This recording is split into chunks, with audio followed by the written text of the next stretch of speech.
اس نے کہا آپ صلی اللہ علیہ وسلم سے یا رسول اللہ I want to take revenge. آپ نے مجھے پوک کیا, یعنی میں ہرٹ ہوا ہوں, آپ نے مجھے اتنی زور سے جو ہے وہ چٹکی کاٹی ہے, تو میں تو بدلہ لینا چاہتا ہوں. آپ اور میں امیجن کر سکتے ہیں کہ ہم اللہ کے رسول سے کہیں کہ میں ریونج لینا چاہتا ہوں. اب امیجن کریں, سمجھے آپ کے کہتے ہوئے بھی عجیب لگتا ہے, سمجھے آپ کے شوہر نے یا آپ جو بچیاں بیٹھی ہیں, آپ کے ابا نے آپ کو یہاں ایسے کیا مذاق سے, آپ کے ابا میں بدلہ لینا چاہتی ہوں. اوہو, کیا سنیں گے آگے سے؟ اگر شوہر کو آپ نے کہا تو کیا سنیں گے آگے سے؟ بڑی بہن, شوہر بھی چھوڑ دیں اور ابا بھی چھوڑ دیں, بڑی بہن کو آپ نے کیا اس طرح سے, بڑی بہن کہے گی اچھا تم نے یہ مجھے کیا, میں بدلہ لوں گی تم سے. ہم نہیں ایکسپٹ کرتے. کیا کیا رسول اللہ صلی اللہ علیہ وسلم نے؟ آپ نے کہا اوکے ٹیک یور ریونج, استبر, لے لو. اس نوجوان نے کہا انا علیک قمیصا ولیس علی قمیص, آپ نے تو شرٹ پہنی ہوئی ہے, میں نے تو شرٹ بھی نہیں پہنی ہوئی. مطلب جب آپ نے مجھے مارا تھا, چٹکی کاٹی تھی, تو مجھے زیادہ زور سے لگی تھی. کیا کیا اللہ کے رسول صلی اللہ علیہ وسلم نے؟ آپ نے اپنا کرتا ریز کر لیا اور آپ نے کہا استبر, لے لو بدلہ. وہ نوجوان آگے بڑھا اور اس نے آپ صلی اللہ علیہ وسلم کو حق کر کے کس کر لیا, اور اس نے آگے سے کہا یا رسول اللہ صلی اللہ علیہ وسلم, میں تو بس یہی کرنا چاہتا تھا اور میں آپ کو اسی طرح سے پیار کرنا چاہتا تھا. انما اردت یا رسول اللہ, میں بس یہ چاہتا تھا. لیکن آپ کو اللہ کے رسول کا مقام کیا نظر آ رہا ہے؟ کوئی اکڑ نہیں, کوئی ایگو نہیں, کوئی غصہ نہیں. تمہاری جرت کیسے ہوئی؟ تمہیں نہیں پتا میں اللہ کا رسول ہوں؟ ان کے پاس تو اتھارٹی تھی, وہ اللہ کے رسول تھے, باقی سارے رشتے ایک طرف. لیکن آپ صلی اللہ علیہ وسلم کی شخصیت کا عدل ہے یہ, جس نے دنیا میں اگر کسی نے آپ کی چٹکی کی وجہ سے بھی کسی کو تکلیف ہوئی دنیا میں, بہتر ہے دنیا میں اس کا بدلہ اس کو دے دیجئے. قبر میں بہت بھاری ہو جائے گا, قبر میں بہت مشکل ہو جائے گا. یہ چیز آپ کو اللہ کے رسول کی پرسنالٹی میں پرفیکٹ نظر آتی ہے. ایک مرتبہ عبداللہ ابن عباس کہتے ہیں, عبداللہ ابن عباس ہی بتاتے ہیں کہ میں ایک محفل میں اللہ کے رسول صلی اللہ علیہ وسلم کے رائٹ سائڈ پہ بیٹھا ہوا تھا. لیفٹ سائڈ پر حضرت ابو بکر اور حضرت عمر رضی اللہ عنہما بیٹھے ہوئے تھے. آپ صلی اللہ علیہ وسلم کی سنت یہ ہے کہ جب کوئی کھانے کی چیز آپ کے پاس آتی تھی تو آپ اس کو کھاتے تھے, چکھتے تھے, پیتے تھے, اور پھر اپنے رائٹ ہینڈ پر اس کو گھما دیتے تھے تاکہ باقی لوگ اس کو چکھ لیں. تب رائٹ سائڈ پر عبداللہ ابن عباس بیٹھے تھے اور لیفٹ پر ابو بکر اور عمر بیٹھے تھے. آپ کے پاس دودھ کا پیالہ آیا, آپ نے دودھ پیا. اس کے بعد یہ نہیں, اچھا ابو بکر اور عمر سینئر صحابہ, عمر میں بڑے. عبداللہ ابن عباس کی عمر تھی 10 سال. آپ صلی اللہ علیہ وسلم نے کیونکہ رائٹ سائڈ پر سنت تھی دینا, آپ چاہ رہے تھے کہ آپ پہلے ابو بکر عمر کو دے دیں, تو آپ نے یہ نہیں بچہ ہے اس سے کون پوچھے, آپ نے عبداللہ ابن عباس سے پوچھا اگر آپ اجازت دیں تو میں پہلے ابو بکر اور عمر کو دودھ یہ والا دے دوں. عبداللہ ابن عباس یہ وہ ہیں جو مفسر قرآن ہیں, اور اللہ تعالیٰ کے رسول ہی کی دعا تھی ان کو کہ اللہ ان کو قرآن کا فہم عطا کر, دین کا فہم عطا کر. کہتے ہیں کہ میں نے فوراً سوچا کہ اگر وہاں سے پیالہ ہوتا ہوا میرے پاس آئے گا تو برکت کم ہو جائے گی اللہ کے رسول کی. تو انہوں نے کہا یا رسول اللہ, میں چاہتا ہوں اس برکت سے میں فائدہ اٹھاؤں. آپ صلی اللہ علیہ وسلم نے کوئی نہیں ڈانٹا. دوبا بچوں کو کتنی زبان لگ گئی آج کل, کتنا بولتے ہیں, کتنا ماں بڑوں کے سامنے زبان چلاتے ہیں. کچھ نہیں, آپ نے پیالہ ان کو پکڑایا اور عبداللہ ابن عباس نے پیالہ پی کے اس کے بعد حضرت عمر کو اور پھر حضرت ابو بکر کے پاس پیالہ آ گیا. یہ چیز آپ کو کانسٹنٹلی اللہ کے رسول کی پرسنالٹی میں ملتی ہے. اگر آپ کو امام عادل بننا ہے اپنے گھر میں, اپنے کردار میں یہ خوبصورتی لے کر آئیے. کسی کا حق مت ماریں. شرح سنہ میں امام البغوی لکھتے ہیں اکثر قریش کے سردار جب رسول اللہ صلی اللہ علیہ وسلم کے پاس آتے تھے تو ان سے کہا کرتے تھے کہ اپنے پاس سے 3rd کلاس لوگوں کو ہٹا دیں. ہم بولتے ہیں نا دیز 3rd کلاس پیپل. عبداللہ ابن مسعود کو ہٹا دیجئے, حضرت بلال ابن رباح کو ہٹا دیجئے. جب یہ نہیں ہوں گے تب ہم یہاں پر آ کے آپ کی بات سنیں گے اور آپ سے ہم اس وقت کمیونیکیشن کریں گے. ایک واقعہ آتا ہے کہ ایک مرتبہ آپ صلی اللہ علیہ وسلم کے پاس قریش کے سردار آئے اور اس وقت عبداللہ ابن مسعود رضی اللہ عنہ آپ کے پاس موجود تھے. قریش کے سرداروں نے کہا کہ آپ ان کو یہاں سے بھیج دیں, ہم آپ سے بات کرنا چاہتے ہیں. آپ صلی اللہ علیہ وسلم نے جواب دیا, تمہارا کیا خیال ہے اللہ نے مجھے کیوں بھیجا؟ اللہ نے مجھے عدل کے لیے بھیجا ہے. اور پھر آپ نے فرمایا یقیناً اللہ لوگوں کو نوازتا نہیں یہاں تک کہ ان میں موجود کمزور انسان کو اس کا رائٹ نہ دے دیا جائے. آپ کے گھر میں جو کمزور ہے, آپ کے معاشرے میں جو کمزور ہے, اس کا رائٹ جب تک ادا ہوتا رہے گا اللہ نوازتا رہے گا. اور جب اللہ کی جو نوازش ہے وہ کم ہو جائے, اللہ کی عطا کم ہو جائے, نعمتیں برسنا کم ہو جائیں, اس کا مطلب ہے کسی کمزور کو اس کا حق نہیں دیا جا رہا. آنکھیں کھولنے والی احادیث ہیں.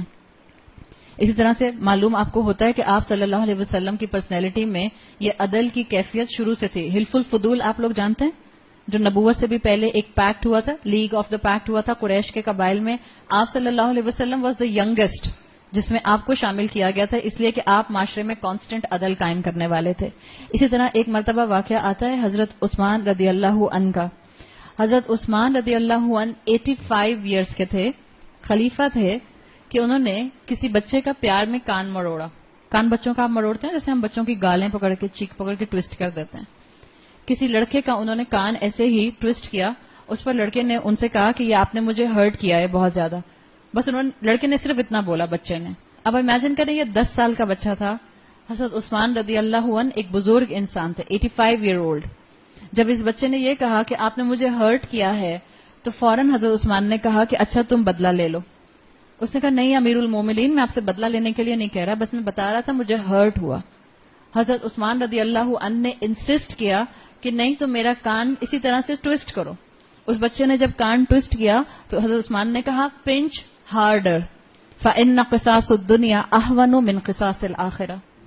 دنیا کی سزا بہتر ہے, دنیا کی سختی بہتر ہے بجائے اس کے کہ مجھے آخرت میں یہ سختی جو ہے برداشت کرنی پڑے. یہ آپ کو مائنڈ سیٹ نظر آ رہا ہے عدل کا. تو اگر آپ والدین کی پوزیشن پر ہیں, ماں ہیں, اپنی اولاد میں عدل کیجیے. آپ عورت ہیں, آپ بیوی ہیں, آپ اپنے گھر کے اوپر امام ہیں اپنے شوہر کے پیچھے. اللہ نے اس کو آپ کے ساتھ جو ہے وہ حکمران ایک طرح سے ایک قوام کی شکل میں رکھا ہے. باقی رسپانسبلٹی آپ کی ہے کہ آپ اپنے شوہر کے گھر میں ایک امام کے طور پر کیسے چیزوں کو سنبھالتے ہیں. استاد اپنے شاگردوں پر امام ہوتا ہے. امپلائر اپنے امپلائیز پر جو ہے وہ امام ہوتا ہے. تو کانسٹنٹلی آپ جس مخلوق کے اوپر اتھارٹی رکھتی ہیں آپ اس کے اوپر امام کی پوزیشن میں ہیں. آپ دیکھیں آپ اس کے کتنے حقوق ادا کر رہے ہیں, کتنے رائٹس ادا کر رہے ہیں. آپ صلی اللہ علیہ وسلم نے تاکید کی مسلمانوں کو کہ اپنے بچوں کے درمیان میں عدل کرو. آپ کی حدیث میں آتا ہے اتقوا اللہ, تقوی کرو اللہ کا, وَعْدِلُوا بَيْنَ أَوْلَادِكُمْ, اپنی اولاد میں عدل کرو. ایک واقعہ آتا ہے نعمان بن بشیر سے, وہ کہتے ہیں کہ میرے والد نے مجھے ایک مرتبہ تحفہ دینے کا سوچا, دیا بھی نہیں, تحفہ دینے کا سوچا. نعمان بن بشیر نے آ کر آپ صلی اللہ علیہ وسلم کو بتایا کہ میں اپنے اس ایک بیٹے کو یہ تحفہ دینا چاہتا ہوں.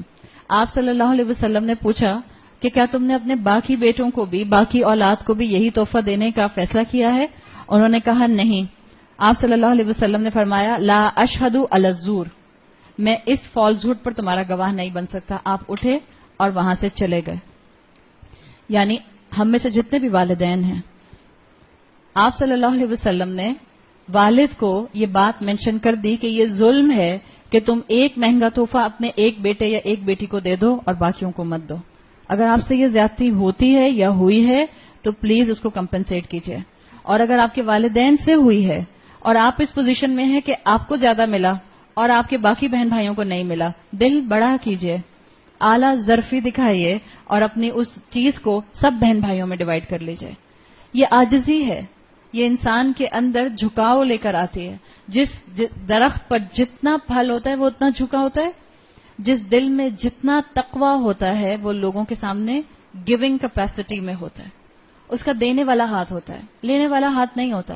اور جس کا دینے والا ہاتھ ہوتا ہے وہ ایموشنلی بھی انریچڈ ہوتا ہے. آج ہم سب میجورٹی ایموشنلی بینکرپٹ ہیں. ایموشنل بینکرپسی ہم میں بہت زیادہ ہے, اس لیے کہ ہم اپنے جیسے انسانوں پر ڈیپینڈ کرتے ہیں. اس نے مجھے ایسے بول دیا, اس نے مجھے ٹیڑھی آنکھوں سے دیکھ لیا, اس نے میری بات نہیں مانی, اس نے مجھ سے غصے میں بات کی. اب بس اب یہ سب چیزیں ہوں گی اور دوسرے لوگوں کے ہاتھ میں میرے ایموشنز کا ریموٹ کنٹرول ہوگا تو ہم آئے دن پریشان رہتے ہیں, آئے دن روتے رہتے ہیں, آئے دن ہمارا نروس بریک ڈاؤن ہو جاتا ہے.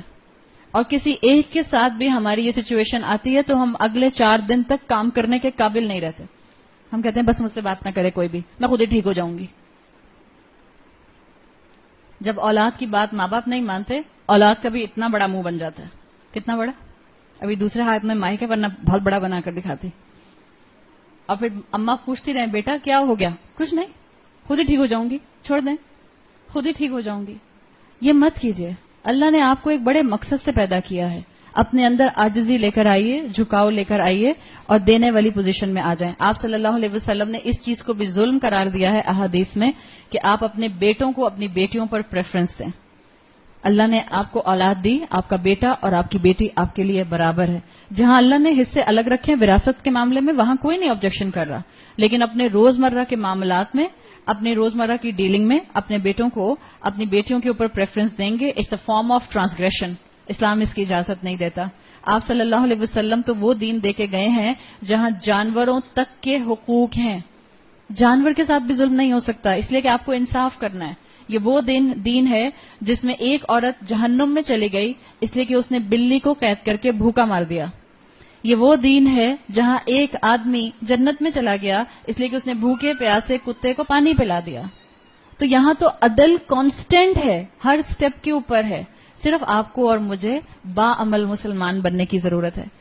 حضرت عمر کے دور میں, حضرت عمر کے بارے میں آپ نے مشہور سنا ہے کہ حضرت عمر کا دور ایک بہت ہی انصاف والا دور تھا. حضرت عمر رویا کرتے تھے. ایک تو آپ نے سنا ہے نا کہ حضرت عمر کا ایک کال آتا ہے, وہ کہتے تھے کہ اگر دجلہ کے اوپر کوئی بکری جو ہے وہ مر جائے گی تو اس کا جواب میں دوں گا. حضرت عمر عراق کے گدھوں کے بارے میں بھی کہا کرتے تھے کہ عراق کا وہ گدھا جس پر مالک اس کے بوجھ, اس کی طاقت سے بڑھ کر بوجھ ڈالتا ہے, یہ سوچ کر روتے تھے کہ قیامت کے دن اس کا سوال بھی مجھ سے کیا جائے گا. کرسی لینا آسان نہیں ہوتا, پوزیشن ملنا آسان نہیں ہوتا, امام بننا آسان نہیں ہوتا. ہمارے ہاں جو منسٹریز کے پیچھے سب بھاگ رہے ہوتے ہیں, اگر اپنی ذمہ داری کا احساس ہو جائے تو انسان کہے مجھے یہ ذمہ داری مت دو, میں یہ کام نہیں کر سکتا. لیڈرشپ پوزیشن پر آنا بہت قربانی مانگتا ہے, بہت سیکریفائز مانگتا ہے, نہ صرف فزیکل بلکہ ایموشنل بھی, بہت طرح سے. تو اللہ سے دعا مانگیں کہ اللہ اگر آپ مجھے کسی لیڈرشپ پوزیشن پر لائیں, امام بنائیں, تو مجھے احسان کے ساتھ اس پوزیشن کا حق ادا کرنے والا بنائیں. اسی لیے آپ صلی اللہ علیہ وسلم نے اس پوزیشن کو امام عادل کی سب سے ٹاپ پر رکھا ہے. جب امام عادل ہوگا, ہر کوئی اپنی پوزیشن ادا کرے گا, تو آٹومیٹیکلی معاشرے میں اصلاح, انصاف اور جسٹس پروموٹ ہونا شروع ہو جائے گا. ہر کوئی ایک دوسرے کا حق دینا شروع کر دے گا. آپ صلی اللہ علیہ وسلم نے فرمایا کہ جب عیسیٰ واپس آئیں گے, عیسیٰ علیہ السلام کے لیے کیا کہا تھا؟ رسول بن کے آئیں گے, نبی بن کے آئیں گے, یا ایک جسٹ رولر بن کے آئیں گے؟ ایک جسٹ رولر بن کے آئیں گے. آپ صلی اللہ علیہ وسلم نے فرمایا جب عیسیٰ واپس آئیں گے تو سانپ بھی انسان کو نہیں کاٹے گا, اس لیے کہ وہ انسان کے ساتھ زیادتی ہو جائے گی.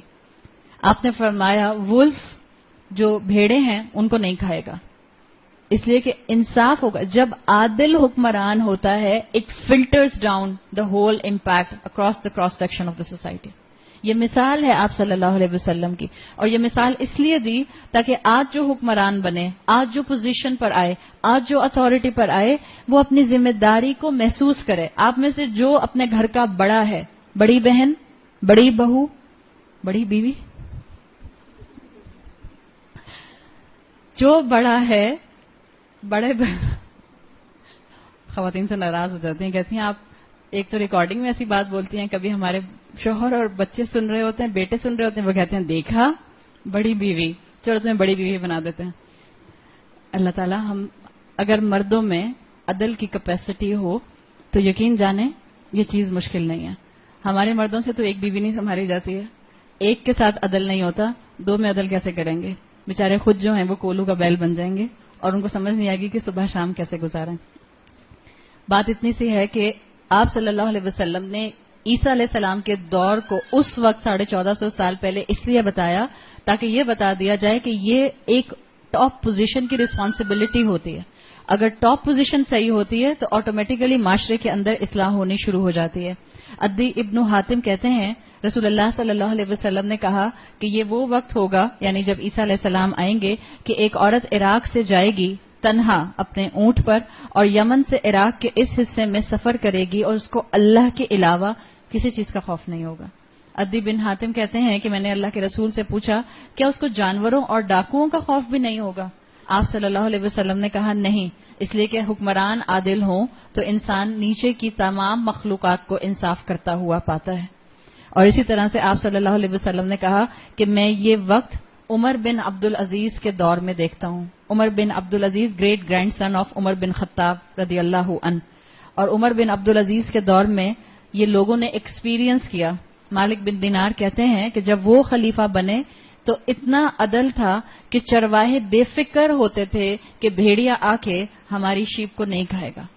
یہ عدل مسلمان حکومتیں آبزرو کر چکی ہیں.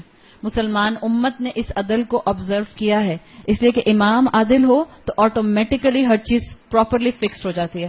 جب امام عادل ہو، اکنامک جسٹس ہوگا یا نہیں ہوگا؟ بالکل ہوگا. کیا پولیٹیکل جسٹس ہوگا؟ بالکل ہوگا. کیا رائٹس جسٹس ہوگا؟ بالکل ہوگا. تو سوچیں سمجھیں، آپ پڑھا لکھا طبقہ ہیں اس معاشرے کا، اور سوچ کے فیصلہ کریں کہ ہم نے اس ملک کو، اس امت کو بہتری کی طرف کیسے لے کر جانا ہے. آپ کے اندر اللہ نے وہ خوبی رکھی ہے کہ آپ کو اللہ نے مسلمان بنایا، عورت بنایا. عورت ملٹی ڈائمینشنز میں سوچ سکتی ہے، عورت ملٹی ڈائمینشنز میں کام کر سکتی ہے. اپنے آپ کو ویسٹ مت کیجیے، اپنے آپ کو بہترین امام بنا کر دنیا کے سامنے لے کر آئیے. ایون آپ صلی اللہ علیہ وسلم کی صحیح حدیث آتی ہے حضرت انس بن مالک سے، آپ نے فرمایا کہ انسان جو اصل مسلمان ہوتا ہے، مومن، وہ اپنے صدقے کے معاملے میں بھی ظلم نہیں کرتا، ناانصافی نہیں کرتا. اس لیے کہ صدقے کے معاملے میں ناانصافی کرنا از ایکولنٹ کہ جیسے اس نے صدقہ کیا ہی نہیں. اور کیا مطلب ہے صدقے میں ناانصافی کرنا؟ فیورٹزم کرنا صدقہ کرتے ہوئے، کہ میں تو بس اس مدرسے کو دوں گی، میں صرف اس آرگنائزیشن کو دوں گی، میں صرف اس این جی او کو دوں گی، میں صرف اس ماسی کو دوں گی. صرف اپنی ماسیوں کو دیتے رہنا تاکہ پھر وہ کل چھٹی نہ کریں. دس از فیورٹزم. اور آپ صلی اللہ علیہ وسلم کی حدیث کیا بتا رہی ہے کہ اللہ کے رسول صلی اللہ علیہ وسلم واضح کر رہے ہیں کہ یہ صدقے میں ظلم ہے، اور صدقے کا ظلم، صدقے میں فیورٹزم از ایکولنٹ کہ جیسے آپ نے صدقہ دیا ہی نہیں، یعنی یہ قبول نہیں ہوتا. تو اس چیز کو اپنے اندر سے بہتر طریقے پر لانے کی کوشش کریں. حضرت عمر کی سیرت میں سے میں صرف ایک واقعہ بیان کروں گی، پھر ہم انشاءاللہ اگلی صفت پر چلتے ہیں. حضرت عمر کی سیرت عمر رضی اللہ عنہ جو ہے وہ بہترین ہے. اگر آپ لوگوں کو کتابیں پڑھنے کا شوق ہے تو ضرور پڑھیے. He was the man of justice. آپ کو نظر آئے گی ان کی زندگی میں کئی مثالیں. ایک مرتبہ ایک پرشین ایمپرر تھا جس کا نام تھا ہرمزان. ہرمزان جو تھا یہ پرشیا کا بادشاہ تھا اس وقت کا، جب اس نے فیصلہ کیا کہ یہ حضرت عمر رضی اللہ عنہ سے ملنے آئے گا مدینہ. اور پرشین امپائرز کے لیے اس وقت بڑا یہ چیز مشہور تھی کہ بہت پامپس ہوتے ہیں. ایک تو بڑے بڑے محلوں میں رہتے ہیں، اور محل بھی عام پتھر کے نہیں بناتے تھے، محل بھی بناتے تھے وائٹ ماربل کے. آپ نے نام سنا ہوگا نا، بیت الکسرا. بیت الکسرا کا محل، کسرا کا محل کس کے پاس تھا؟ پرشین امپائر کے پاس ہی تھا. آپ صلی اللہ علیہ وسلم کی حدیث آتی ہے، آپ پروفیسی کر کے گئے تھے اپنے وقت میں کہ مسلمان جو ہیں البیت الابیض کو کانکر کر لیں گے. البیت الابیض White House Washington D C, البیت الابیض کسرا کا محل، اس کا دوسرا نام ہے البیت الابیض. یعنی آپ نے کہا تھا کہ ایک وقت آئے گا کہ مسلم حکومت عربن پیننسولا سے باہر نکلے گی، اور اس کے بعد مسلمان جو ہیں وہ پرشین امپائر کے جو کسرا کے محل ہیں اس کو فتح کر لیں گے. تو یہ ہرمزان جو تھا، ہرمزان نے ایک مرتبہ حضرت عمر رضی اللہ عنہ سے ملنے کا فیصلہ کیا اور مدینہ آیا، اور اس نے پوچھا لوگوں سے کہ آپ کے خلیفہ کہاں ہیں. لوگوں نے کہا دو ہی جگہ پر ہو سکتے ہیں، یا مسجد میں ہوں گے یا گھر پر ہوں گے. تو کچھ لوگ اس کو، ہرمزان کو اپنے ساتھ مسجد لے کر گئے. مسجد میں حضرت عمر رضی اللہ عنہ نہیں تھے، تو انہوں نے کہا یقیناً اپنے گھر میں ہوں گے. وہ ان کو، اس بادشاہ کو حضرت عمر کے گھر میں لے گئے. جب گھر میں گئے تو سب سے پہلے، اب آپ امیجن کریں، بادشاہ، کنگ، پرشین کنگ، اور محل میں رہنے والا، اور وہ بھی وائٹ ماربل کسرا کے محل میں رہنے والا، بیت الابیض میں رہنے والا کنگ آ رہا ہے. ان کے کپڑے، ان کا اٹھنا بیٹھنا، ان کا لگژریس لائف سٹائل آپ کے ذہن میں، وکٹورین سٹائل فرنیچر سب آپ کے ذہن میں آ سکتا ہے. جب اس نے حضرت عمر کا گھر دیکھا تو شاکڈ ہو گیا. اور جب حضرت عمر کو اس نے دور دیکھا تو ایک کھلے میدان میں ایک درخت کے سائے میں زمین پہ لیٹے ہوئے تھے. حضرت عمر رضی اللہ عنہ 6 فیٹ سے بھی زیادہ لمبے تھے، ٹال، ہینڈسم اور براڈ شولڈرز. ایک پرسنالٹی تھی حضرت عمر کی. کہتا ہے جب میں نے دیکھا تو حضرت عمر دور درخت کے نیچے زمین پر لیٹے ہوئے تھے، کوئی چٹائی کچھ بھی نہیں تھی، اور تکیا نہیں تھا سر کے نیچے، جوتوں کے اوپر سر رکھا ہوا تھا، اپنے جوتے اور جوتوں کے اوپر سر رکھا ہوا تھا. اس سے زیادہ ہمبل پکچر کوئی آ سکتی ہے؟ اور کہتا ہے کہ آس پاس کوئی باڈی گارڈ نہیں تھا. ہنسی آئے نا آپ کو آج کے دور میں سوچ کے کہ حکمران ہو، پرائم منسٹر اور پریزیڈنٹ، اور آس پاس کوئی باڈی گارڈ نہیں ہے. اور کہتا ہے کہ عمر کی تلوار درخت سے نیچے لٹک رہی تھی. مطلب انہوں نے تلوار اپنی جو اس کے لیدر اس میں کیس میں تھی اس کو درخت سے ہی ہینگ کیا ہوا تھا. یعنی کوئی بھی آئے انہی کی تلوار اٹھائے عمر کی اور عمر کو سٹیپ کر کے چلا جائے. لیکن عمر کو کوئی خوف نہیں تھا, کوئی باڈی گارڈ نہیں تھے. یاد رکھیں ہم جیسے بھی چھوٹے چھوٹے معمولی انسان, ہمیں بھی بڑی اپنی جانیں پیاری ہوتی ہیں. ہمیں کوئی کڈنیپ نہ کر لے, ہمارے بچوں کو کوئی کڈنیپ نہ کر لے, کوئی ہمیں آ کر جو ہے وہ ٹارگٹ کلنگ میں مار نہ دے. جہاں موت آنی ہے وہاں موت آئے گی. اتنا زیادہ زندگی سے پیار کرنے کی ضرورت نہیں ہے. باڈی گارڈ کو باڈی گارڈ کیوں کہتے ہیں؟ سول گارڈ ہوتا ہے وہ.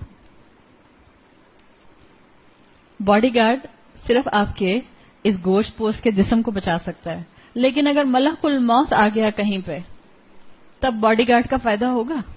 کوئی فائدہ نہیں ہوگا. حضرت عمر کے پاس کوئی باڈی گارڈ نہیں تھا. Head of the state, the most powerful man of the world at this time, اس لیے کہ مسلمان اس موقع پر آدھی سے زیادہ دنیا فتح کر چکے تھے. اور ہرمزان کہتا ہے کہ میں نے جب عمر کو اس پوزیشن میں دیکھا تو جو ان کے ساتھ لوگ تھے اس بادشاہ کے ساتھ, انہوں نے آبزرو کیا کہ اس نے بادشاہ نے شاعری کی, اور بادشاہ نے شعر کیا پڑھا؟ حکمتا فعدلتا فانمتا فنمتا. آپ نے رول کیا اور عدل کے ساتھ رول کیا اور ہر ایک کو اس کا رول دے دیا. آپ سیکیور ہیں اور سونے کے قابل ہیں اور کوئی آپ کو بادر بھی نہیں کر رہا. یعنی آپ کو کسی کا خوف نہیں ہے. اس سے آپ کو کیا پتا چل رہا ہے؟ جو میں نے آخر میں یہ واقعہ سنایا اس کا مقصد کیا ہے؟ انصاف والی پرسنالٹی اپنی بنا لیجئے. ماں باپ کو ماں باپ کا حق دیجئے, شوہر کو شوہر کا حق دیجئے, بہن بھائیوں کو بہن بھائیوں کا حق دیجئے, اولاد کو اولاد کا حق دیجئے. سب سے پہلے اللہ کو اللہ کا حق دیجئے. آپ کو دنیا میں بھی سکون نصیب ہوگا. ہر کوئی سکون کی تلاش میں ہے نا. ہر کوئی سٹریس لیول میں اس وقت جو ہے وہ آیا ہوا ہے. ہر تیسرا چوتھا بچہ, ہر تیسری چوتھی عورت اینٹی ڈپریسنٹ کھا رہی ہے, اور اینٹی ڈپریسنٹ کھانے سے کچھ نہیں ہوگا. میں آپ کو بتا رہی ہوں, آپ کی ول پاور, آپ کی باڈی اسٹرینتھ, آپ کا امیون سسٹم کمزور ہوتا جائے گا وقت کے ساتھ ساتھ. اپنے آپ کو حقوق دینے والی پوزیشن میں لے کر آئیے. اللہ کا حق دیجئے, اور جس پوزیشن میں اللہ نے آپ کو اتھارٹی دی ہے انسانوں کا حق دیجئے. آخرت میں اللہ کے عرش کا سایہ تو ملے گا ہی ملے گا. آپ کو انشاءاللہ دنیا میں بھی سکون مل جائے گا. اگلی صفت آپ صلی اللہ علیہ وسلم نے اگلی کیٹیگری جو بتائی جو اللہ کے عرش کے سائے میں ہوگی وہ ہے شاب نشأ بعبادت اللہ. ایک نوجوان, بہت پیارے الفاظ ہیں اردو میں, اس کا آپ کبھی بھی حق ادا نہیں کر پاتے ہیں جب اس کا ترجمہ ہوتا ہے. شاب نشأ بعبادت اللہ, ایک نوجوان جو اللہ کی عبادت کرتے ہوئے گرو ہوتا ہے, نرش ہوتا ہے, انرجائز ہوتا ہے. یعنی ایک ایسا نوجوان کی تصویر ہے جو کانسٹنٹ اللہ کی عبادت کی طرف بھاگتا ہے. اور جب ہم اللہ کی عبادت کی بات کرتے ہیں, it's not just about offering your namaz 5 وقت کی. اللہ کی عبادت مومن 24/7 کرتے ہیں. میں کیا پہنوں یہ بھی اللہ کی عبادت کا حصہ ہے. میں کیا بولوں یہ بھی اللہ کی عبادت کا حصہ ہے. میں کیسے اپنے ماں باپ کو ڈیل کروں, کیسے اپنے بہن بھائیوں اور شوہر کو ڈیل کروں, یہ بھی میری عبادت کا حصہ ہے. جائے نماز کی چوڑائی تک عبادت ختم مت کر لیا کریں. پڑھ تو لی تھی نماز, کیوں بار بار کہتی رہتی ہیں مجھے اماں؟ کہاں ہو گئی آپ کی عبادت؟ ایک نوجوان جو اللہ کی عبادت سے نرش ہوتا ہے, انرجائز ہوتا ہے, اس کا 24/7 معاملہ عبادت کا, بندگی کا ہوتا ہے. آپ میں سے جن لوگوں نے سورۃ یاسین سنی ہوگی, وہاں ہم نے اپنی ایک تھیم رکھی تھی, اور تھیم یہی تھی. آئی ایم سوری, پلیز اگر آپ برا نہ مانیں, یہ ساری آوازیں نا ریکارڈنگ میں کانسٹنٹلی آتے ہیں, پلیز. میں نہیں پریشان ہو رہی, لیکن وہ پھر ریکارڈنگ میں آتا ہے نا, وہ پھر نکل نہیں پاتی بچے کی آواز, جیسے ہم بچوں کو نہیں نکال پاتے نا. جزاک اللہ.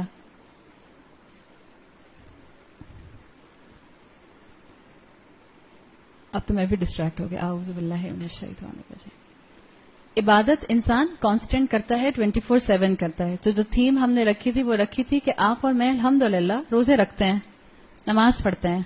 آپ اور میں الحمدللہ قرآن کی کلاس میں آ کے بیٹھتے ہیں. سو ہم عابد ہیں, عبد نہیں بنے ابھی. عابد از دا ورشپر, عبد is the slave, slave is 24/7 slave. جب میں نماز نہیں پڑھ رہی میں اس وقت بھی عبد ہوں, عابد نہیں ہوں اس وقت میں. جب میں روزہ نہیں رکھے ہوئی اس وقت میں عابد نہیں ہوں. I am not the worshipper at that time, but I am still an عبد. اب تو ہوں اللہ کی, اس سے رسی سے جان تو نہیں چھڑا سکتی ہوں. تو آپ کی زندگی کی ہر چوائس جب عبادت کے انڈر آ جائے گی تب آپ اس کیٹیگری میں آ جائیں گے. شاب نشأ من عبادت اللہ. ابن حجر کے مطابق اگین یہ ساری کیٹیگریز صرف مردوں کے متعلق نہیں ہیں, یہ عورتوں اور مردوں دونوں کو ایڈریس کرتی ہیں. تو وہ نوجوان بچی یا وہ نوجوان بچہ جو یا نوجوان یوتھ جو اللہ کی عبادت سے انرجائز ہوتا ہے وہ اس کیٹیگری میں آتا ہے. اور اللہ تعالیٰ نے اس دین اسلام میں یوتھ کو بہت اہمیت دی ہے. اللہ کی نظر میں نوجوان کی بہت اہمیت ہے, اس لیے کہ جو اللہ نے مجھے اور آپ کو ایک 60-70 سال کا زندگی کا لائف سپین دیا ہے, اس لائف سپین میں سب سے بیسٹ پارٹ آپ کی زندگی کا یہ شاب والا ہوتا ہے. سورہ کہف الحمدللہ ہم آپ سب کو آتی ہے, آپ سب لوگ پڑھتے ہیں فرائیڈے کے فرائیڈے, مجھے امید ہے آپ لوگ پڑھتے ہوں گے. اگر پوری سورہ کہف نہیں پڑھتے تو کم سے کم شروع کی 10 آیتیں تو ضرور پڑھا کیجئے. آلموسٹ اس کو اپنے اوپر واجب کر لیجئے کہ میں نے شروع کی 10 آیتیں ضرور پڑھنی ہے. سورہ کہف میں آتا ہے انہم فتیۃ آمنوا بربہم وزدناہم ھدی. وہ صرف نوجوانوں کا ایک گروپ تھا. اللہ تعالیٰ نے اصحاب کہف کی کوئی نیشنلٹی قرآن میں نہیں بتائی, کس علاقے کے لوگ تھے. اللہ نے یہ نہیں بتایا گھر کیسا تھا ان کا, روایات بتاتی ہیں کہ بڑی ایلیٹ کلاس کے بچے تھے. اللہ نے یہ نہیں بتایا کمپلیکشن کتنا فیئر تھا, بال کس کلر کے تھے, ہائٹ کیسی تھی, کس اسکول کی ڈگری تھی ان کے پاس, کس یونیورسٹی سے پڑھ کے آئے تھے, جی پی کیا تھا ان کا, سیٹ سکور کیا تھا ان کا, کیمبرج کے اندر کتنے اسٹارز آئے تھے. کچھ کہہ رہے اللہ تعالیٰ انہم فتیۃ فآمنوا بربہم. بس ایک نوجوانوں کا گروپ تھا جو اپنے رب پر ایمان لے آیا. اللہ کی نظر میں اس جوانی کی, اس یوتھ کی بہت اہمیت ہے, اور اللہ کی نظر میں اس یوتھ کی عبادت کی بھی بہت اہمیت ہے. اس لیے کہ انسان کی ٹیمپٹیشنز, انسان کی ڈیزائرز اپنے کلائمیکس پر ہوتی ہیں یوتھ کے اندر, اور جو اپنی ٹیمپٹیشنز کو اللہ کی محبت میں کنٹرول کر کے لگام ڈال کے رکھتا ہے, اللہ کو اس پر بہت پیار آتا ہے, اللہ کے لیے وہ محبوب ہو جاتا ہے. تو اللہ تعالیٰ نے یہاں پر اپنے رسول کے ذریعے جو لفظ استعمال کروایا وہ کروایا شاب نشأ, young person that is nourished and energised by the عبادت آف اللہ. اب اس کا مطلب کیا ہے؟ علماء ہمیشہ قرآن میں سے جب کوئی بات آتی ہے نا تو وہ اس کا ایک مفہوم المخالفہ نکالتے ہیں, یعنی اس کے ریورس میننگز نکالتے ہیں. جب اللہ کو وہ نوجوان پسند ہے, یا اللہ اپنے عرش کے سائے میں اس نوجوان کو جگہ دے گا جو کانسٹنٹلی اللہ کی عبادت کی طرف بھاگتا ہے, جو عابد کے ساتھ ساتھ عبد بننے کی کوشش کرتا ہے. میں صرف اماں کو اپنی نماز پڑھتے ہوئے نظر نہ آؤں, بلکہ جب میں اسکول یونیورسٹی میں ہوں جہاں اماں بھی نہیں اور ابا بھی نہیں, تب بھی میں اللہ کی بندی بن کے رہوں. ماں باپ ساری عمر سر پر نہیں رہتے. ماں باپ کب تک سر پر ہیں نہ ماں باپ کو پتا ہے نہ اولادوں کو پتا ہے. ماں باپ اس کی فکر کریں کہ اپنے اور اپنی اولاد کے دل میں اللہ کی محبت جگا دیں, اس لیے کہ ہمیں نہیں پتا ہمیں کتنا موقع ملتا ہے. اور اولاد اس کی فکر کرے کہ ماں باپ کے خوف سے دین پر نہیں آنا, اللہ کی محبت میں دین پر آنا ہے. میں کہیں بھی ہوں, ماں باپ نہ بھی ہوں, اللہ تو میرے ساتھ ہوتا ہے. جب بھی کہا جاتا ہے گناہ کرنا ہے تو وہاں جائیے جہاں اللہ نہیں ہوتا. ہے کوئی ایسی جگہ؟ ایسی تو کوئی بھی جگہ نہیں ہے. تو یہی چیز یہاں بتائی گئی. اس کا مفہوم المخالفہ کیا ہے, ریورس میننگ کیا ہے؟ اللہ کو وہ نوجوان پسند ہے, اللہ اس کو عرش کے سائے میں رکھے گا جو عبادت کی طرف دوڑتا ہے, عبد بنتا ہے. وہ نوجوان جو اپنے ٹائم کا ضیاع کرتا ہے, نانسنس چیزوں میں وقت ضائع کرتا ہے, اپنے آپ کو میڈیا ایڈکشن میں گھنٹوں لگا کر رکھتا ہے, گھنٹوں گیمز کھیلتا ہے, آپ کا کیا خیال ہے؟ اللہ کی نظر میں وہ بھی بہت محبوب ہے؟ اندھا اور آنکھوں والا دونوں برابر ہوتے ہیں. جس کو جتنی نعمتیں دی گئیں اس سے اتنا سوال ہوگا. کہاں لگایا اپنا وقت جو اللہ نے دیا تھا؟ 2 نعمتیں آپ صلی اللہ علیہ وسلم کے مطابق جو اکثریت کو دی گئیں, اکثریت نے ناشکری کی, صحت اور وقت. انسان ان 2 نعمتوں کی پرواہ نہیں کرتا. انسان اسی اس میں رہتا ہے, کر لیں گے اللہ کی عبادت, بن جائیں گے اللہ کے بندے, معاف کر دے گا اللہ, اللہ تو ہے ہی اتنا غفور اور رحیم, ایویں اماں آپ ڈراتی رہتی ہیں مجھے. It's not like simple thing. اللہ کے عرش کے سائے میں ایسے ہی نہیں جگہ ملنے والی. یہ وہ نوجوان ہے جس کو جگہ ملے گی جس کا دل اور دماغ اللہ کی عبادت کے اندر انوالو رہتا تھا. میں دوست بھی ایسے بناؤں جو مجھے اللہ سے دور نہ کریں. اگر دوست ایسے ہیں، شیطان کیا کہتا ہے، اپنے ایسے دوستوں میں رہو جو ذرا الٹی حرکتیں کرتے ہیں. آخر تم ان کو دین نہیں سکھاؤ گے تو کون دین سکھائے گا؟ I am so sorry. دین سیکھنے والے اگر ہوتے تو اپنے ماں باپ کی زبان سے سیکھ چکے ہوتے. آپ صرف ان کے لیے دعا کیجئے. یاد رکھیے اس وقت آس پاس ٹیمپٹیشنز بہت زیادہ ہیں. شیطان نے دنیا کو بہت حسین اور گلیمر والا بنا کر رکھا ہے. آپ صلی اللہ علیہ وسلم کے احادیث موجود ہیں. اللہ نے جہنم کو نفس کو پسند آنے والی چیزوں سے گھیر دیا ہے.